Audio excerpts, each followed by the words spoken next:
വിവാദ പരാമർശങ്ങളെ വിശദീകരണ കുറിപ്പിൽ ഒതുക്കി തടി തപ്പാൻ മന്ത്രി സജി ചെറിയാൻ. രാഷ്ട്രീയ വിവാദമായി മാറിയ പ്രതികരണത്തിൽ CPM സംസ്ഥാന നേതൃത്വത്തിന്റെ കർശന നിർദ്ദേശാനുസരണമാണ് വിശദീകരണം.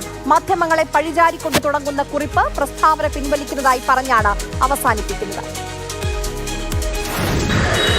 ഇക്കഴിഞ്ഞ ഞായറാഴ്ച ആലപ്പുഴയിൽ മാധ്യമപ്രവർത്തകരോട് ചോദ്യങ്ങളോട് പ്രതികരിക്കവെയാണ് മന്ത്രി സജി ചെറിയാൻ വിവാദ പരാമർശങ്ങൾ നടത്തിയത്. നാഴികയ്ക്ക് 40 വട്ടം മതേതരത്വം പറയുന്ന CPM നേതാക്കളെയും നേതൃത്വത്തെയും വെട്ടിലാക്കുന്നത് കൂടിയായിരുന്നു പ്രതികരണം. നിങ്ങൾ മലപ്പുറത്ത് നടന്ന ജില്ലാ പഞ്ചായത്ത് തെരഞ്ഞെടുപ്പിൽ നിങ്ങൾ ജയിച്ചു വന്നവരുടെ പേരൊക്കെ എടുത്ത് വായിച്ചു നോക്ക്. എന്താണ് നമ്മുടെ രാജ്യത്തിൻ്റെ സ്ഥിതി അങ്ങനെ പോകാൻ പാടുണ്ടോ? കാസർഗോഡ് മുനിസിപ്പാലിറ്റി എടുത്തു നോക്ക്. നിങ്ങളിത് ഉത്തർപ്രദേശും മധ്യപ്രദേശും ആക്കാൻ ശ്രമിക്കരുത്. ഇവിടെ ഹിന്ദു മുസൽമാനും ക്രിസ്ത്യാനിയും എല്ലാവരും ഒരു അമ്മവറ്റ മക്കളെ പോലെ ജീവിക്കുന്ന സ്റ്റേറ്റാണ്. കാര്യങ്ങൾ പൂർണ്ണമായി കൈവിട്ടു പോയി എന്ന ബോധ്യത്തിലാണ് വിശദീകരണക്കുറിപ്പുമായി മന്ത്രി രംഗത്ത് വരുന്നത്. തന്റെ പ്രസ്താവന വളച്ചൊടിച്ചു. താൻ ഒരു വിഭാഗത്തിനെതിരെ പറഞ്ഞു എന്ന തരത്തിൽ നടത്തുന്ന പ്രചാരണങ്ങൾ ഏറെ വേദനിപ്പിക്കുന്നു.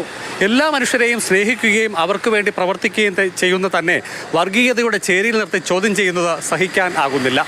42 വർഷക്കാലത്തെ തൻ്റെ പൊതുപ്രവർത്തനം വർഗീയതയോട് സമരസപ്പെടുന്നതല്ല. അതിൻ്റെ പേരിൽ തനിക്ക് തിക്താനുഭവങ്ങൾ ഉണ്ടായിട്ടുണ്ട്. പ്രസ്താവന വളച്ചൊടിച്ചതാണെങ്കിലും തൻ്റെ സഹോദരങ്ങൾക്ക് അത് ബുദ്ധിമുട്ടും പ്രയാസവും ഉണ്ടാക്കിയതായി താൻ മനസ്സിലാക്കുന്നു. താൻ ബഹുമാനിക്കുന്ന ചില വ്യക്തികളും സാമുദായിക സംഘടനാ നേതാക്കളും ഇതുവഴി തെറ്റിദ്ധരിക്കപ്പെട്ടു.